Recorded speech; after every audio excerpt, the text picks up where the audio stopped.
Good evening and welcome to Live from the Theater Basement. I'm Theatricals Executive Director Chris Verrill.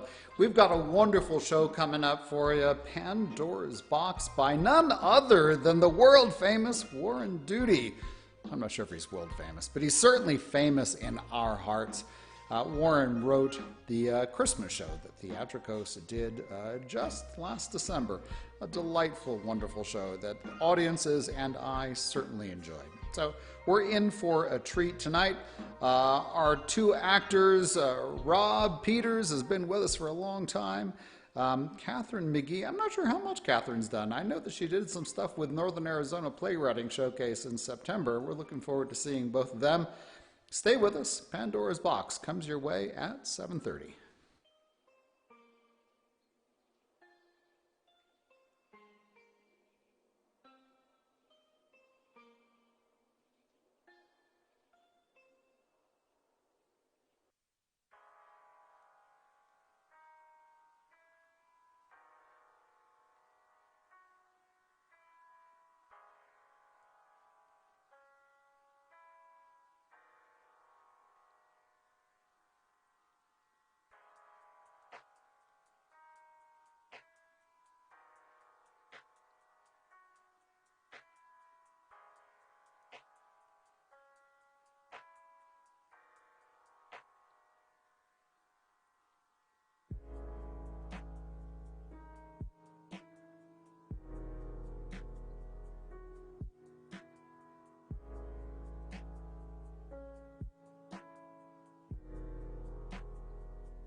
Thank you for joining us for Live from the Theater Basement. I'm your host, Theatricos Executive Director Chris Verrill.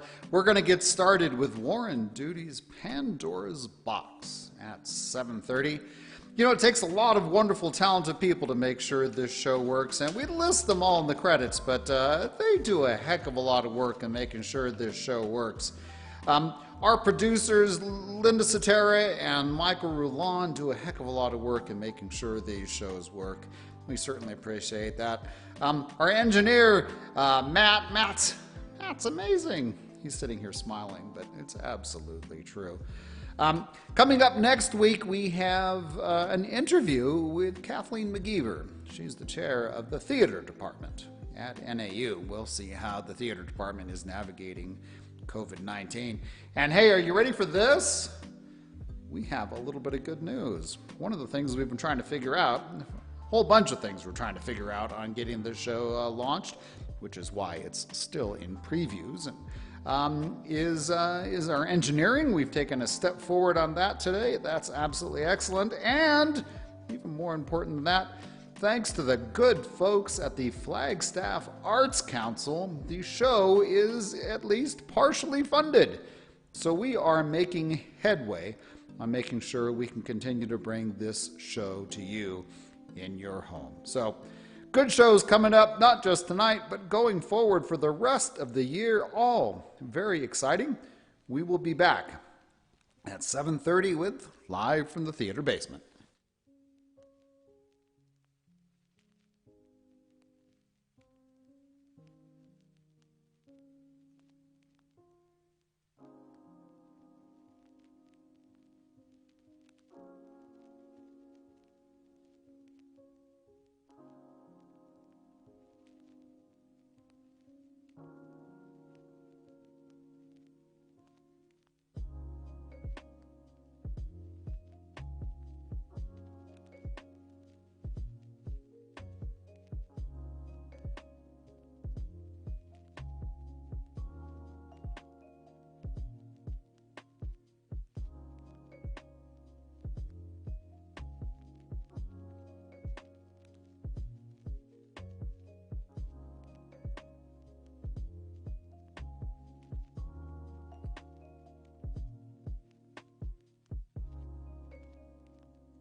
Thank you for joining us for Live from the Theater Basement. I'm Theatricos Executive Director Chris Verrill. We will get started in just 2 minutes. Say, look, as you know, this show is in previews while we work out a whole bunch of things. Among them, we have been funded, so we are on track to launch this show officially in the fall. We don't yet have an exact date. But hey, here's my message for you. If you would like to be involved in Live from the Theater Basement, we are looking for volunteers. Would you like to be an actor in one of these shows? A director? Would you like to be a host? You could do my job. If you would like to be a technician, an engineer, a director, an interviewer, we've got a producer. We've got a lot of people we're going to get to recruit over the course of the summer before we officially launch. As you can see, we've made great progress in getting this show looking pretty good. We've got a ways to go. We know that, but that's why we're all in previews at the moment. Anyway, if you'd like to volunteer, leave us a message in any of the chat platforms where you're at, or send an email to theater@theatricos.com. We're going to get started here in half a minute. Thank you for joining us for Live from the Theater Basement.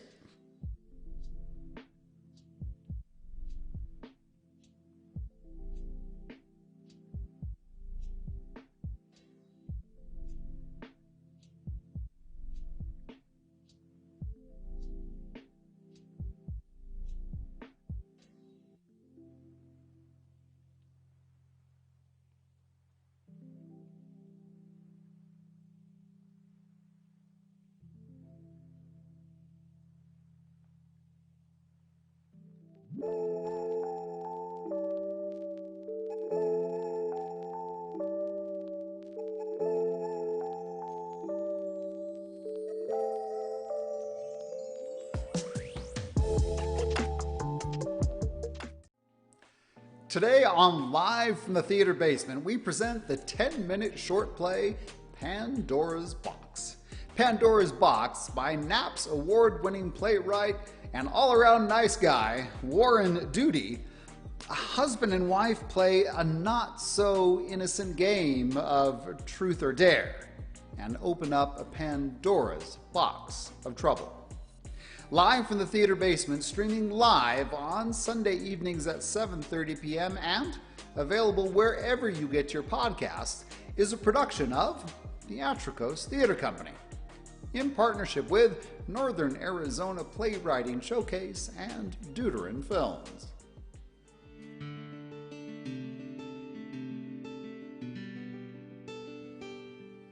Canyon Pet Hospital provides full-service veterinary care. Have a pet emergency? Canyon Pet Hospital provides quality and affordable urgent care. www.canyonpet.com.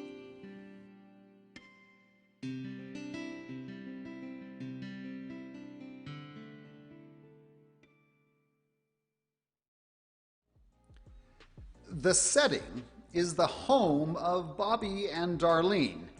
It's late, after midnight, and Bobby has just returned home after an evening with friends. Darlene, who took her own car and is still at the home of their friends Jerry and Stella, calls Bobby on her cell phone. Live from the Theater Basement presents Pandora's Box.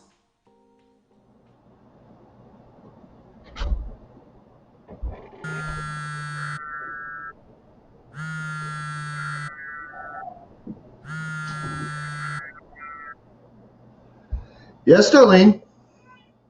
Where are you? Where do you think I am? I'm at home. How did you get there? I drove. We took separate cars, remember? And what? I turned my back for 1 minute and you sneak away? I didn't sneak away. I excuse myself to use the restroom. I'm gone literally 2 minutes, and when I come back, you're gone. It wasn't 2 minutes, it was 10. I think that's really beside the point, don't you? What is the point? That you left me here by myself. So you're still there? Yes, I'm still here. And are Jerry and Stella listening to this conversation? No, I'm in the back bedroom with the door closed. I don't get why you were in such a hurry to leave. Hurry, we were there for 3 hours. And at 2 hours and 59 minutes, you suddenly grabbed your coat and announced it was time to go? Come on, Darlene. That game that Jerry initiated at the end of the night? What about it? Revealing things that secretly bugged them about each other? So? You don't think it was getting a bit tense in there? Tense. Stella admitting that Jerry throwing his socks on the floor So that she had to pick up after him. was not exactly grounds for divorce. I believe her actual words were, "Whenever I see one of his socks on the floor, I want to attack him with a fork." That was meant as a joke. A very dark joke. And what about Jerry telling her that it secretly bugged him when she flirted with men in public? Not exactly revelatory. How do you mean? She does flirt with men. I wouldn't call what she does flirting. Please. The low-cut dresses, the way she drops her voice register Voice register? into that sexy rasp. You and I have different interpretations of flirting. She was practically sitting in your lap all night. I don't know how you could misinterpret it. She was not sitting in my lap. And you're no one to talk. You and Jerry seem to be locked in quite the intimate conversation. We were talking about Paris, Bobby, about the trip you and I took. What about it? He wanted to know what it was like. The sights, the people, the cost. As for the game, I don't see it as a big deal. Pretty innocent, if you ask me. And if you ask me, you start heading down that road, revealing your secret pet peeves about your partner to your partner, you're going to end up with a living, breathing Pandora's box on your hands. Pandora's box? That's ridiculous. I don't think so. So what you're suggesting is there are things about Jerry that secretly bugs Stella badly enough it could literally blow up their relationship. Potentially blow it up. And it's only her self-control not to reveal those big bad secrets that keeps that from happening. Exactly. Would you say that's true for Jerry too? Yes, of course. Both parties. I think every person in every relationship has that potential. Would you say that's true for you too? Is what true for me? Are there things about me that bug you badly enough you won't reveal them? I wasn't talking about you or us. I was speaking generally, constructing a theory.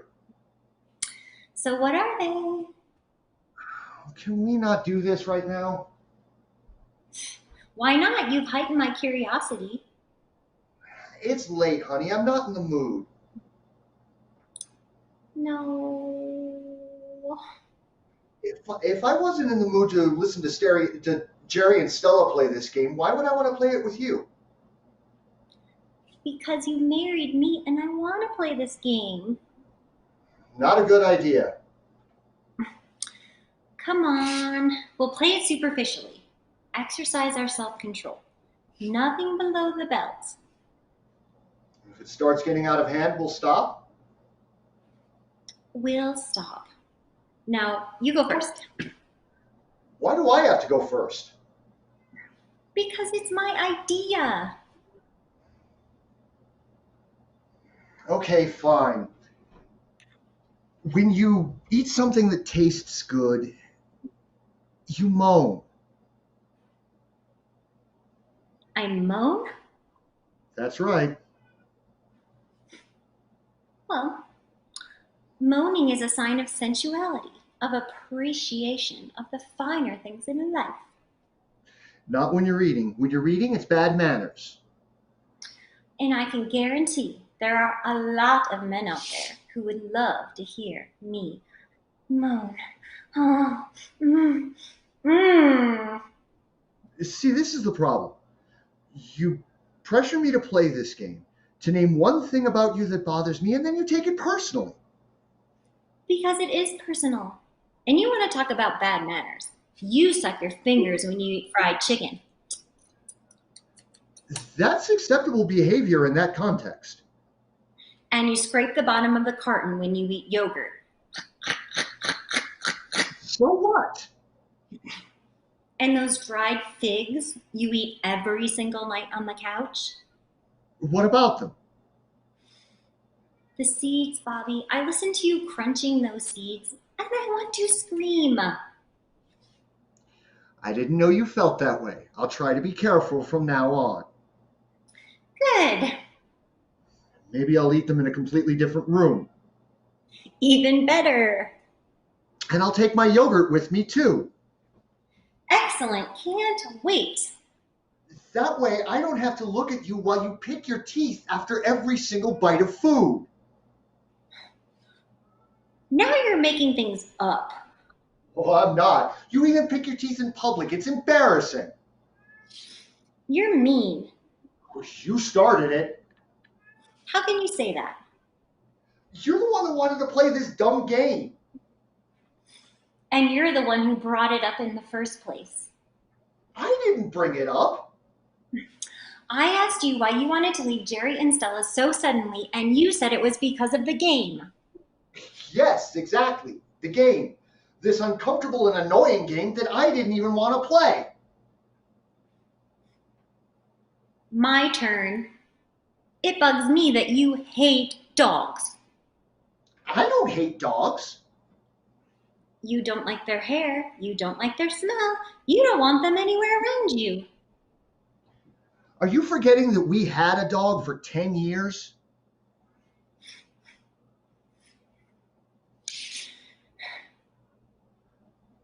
I'm not forgetting it.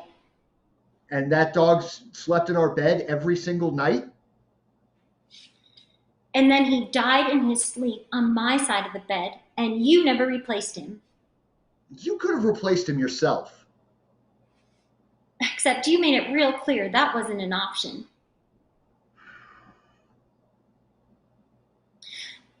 That dog was the next best thing to having a child of our own. Oh, here we go. Are we really going to have this conversation again? Again, we never actually have this conversation because every time I bring it up, you change the subject. And I'll tell you what bugs me. You're changing the subject right now. Why are you bringing this up tonight? Because I want to know why you don't want to have children with me. I never said I didn't want to have children with you. You said it to Jerry. What? You told Jerry that you did not like kids and you didn't want to be saddled with them for the rest of your natural life. He told you that? Yeah, and it bugs me that you would tell him that and not me. I didn't think it was pertinent. Not pertinent. When we first met, you said you wanted to concentrate on building a career. Do you remember that? I was 23 years old, Bobby, just starting out. And I wanted to focus on my career at that point in time. But here's a news flash. People change. So what else did Jerry tell you? What do you mean? You two seem so close, discussing our Paris trip, sharing my private opinions about family. I figure he must have coughed up a few more of our secrets. Isn't that the pot calling the kettle black? How do you figure? You don't think I noticed the way that you and Stella get along? The way you moon at each other?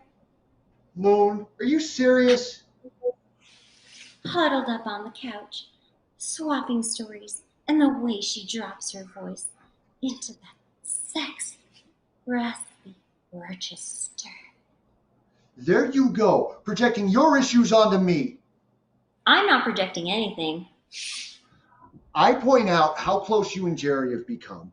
And instead of dealing with that issue, like a rational adult, you turn everything around and accuse me of being too close to Stella. You want to know how Jerry and I got so close? I do.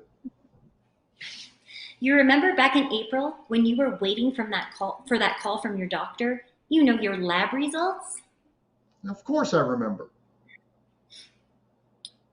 One day when you were in the shower, your cell phone rang.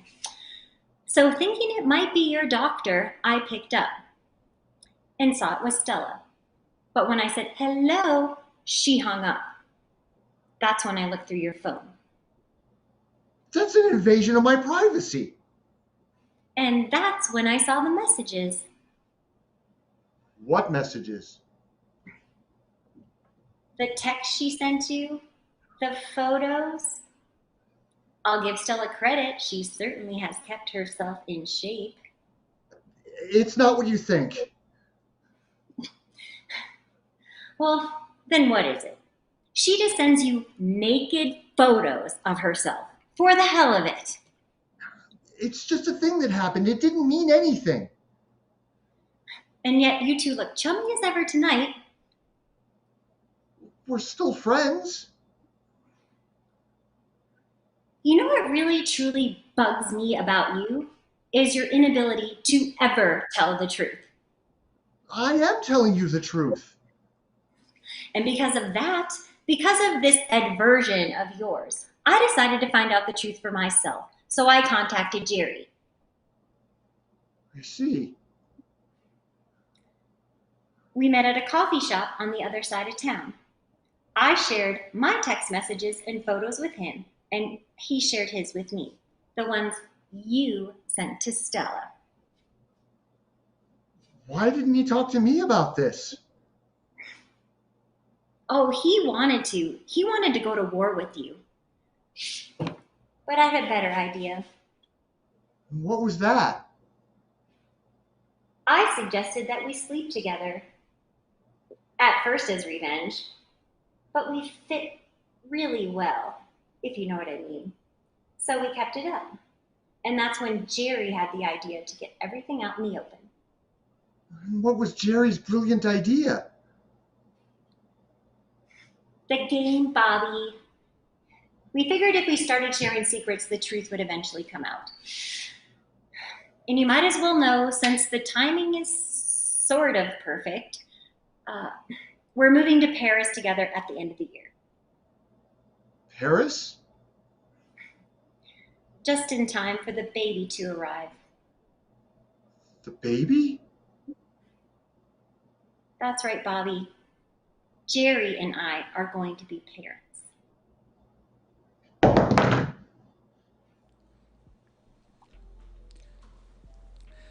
Live from the theater basement and Pandora's Box are productions of Theatricos Theater Company. Pandora's Box, Catherine McGee as Darlene. Thank you very much, Catherine. Well done. And Rob Peters as Bobby. Excellent as always. Take a bow, Rob. Thank you so much. Written by Warren Duty, directed by Virginia Brown and Ann Cummins. Live from the theater basement, producers Michael Rulon and Linda Cetera. Engineer, Matt Brewer and Paul Rosa. Associate producer, Virginia Brown and John Propster. Dramaturgy, Theatricos Artistic Committee, Playwright Selection, Northern Arizona Playwriting Showcase. Executive producer, Chris Verrill.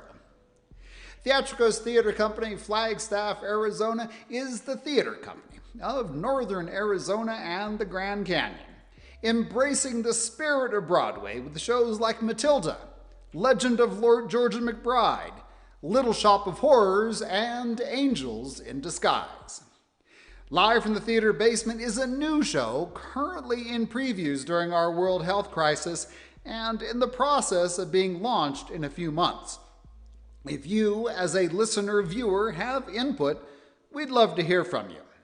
If you're a playwright of a 10-minute show, NAPS is accepting submissions now through August 1st. Email theater@theatricos.com for submission guidelines. If you'd like to see wonderful 10-minute shows live, you can join Northern Arizona Playwriting Showcase in Flagstaff, Arizona.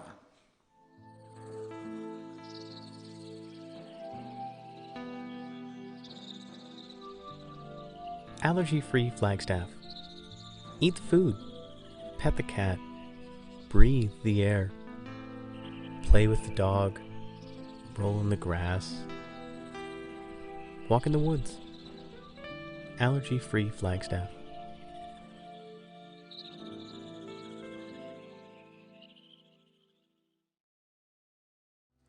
Live from the theater basement, streaming live on Sunday evenings at 7:30 p.m. and available wherever you get your podcast, is funded in part by the Flagstaff Arts Council, #CreativeFlagstaff, Arizona Community Foundation, and listener viewers like you.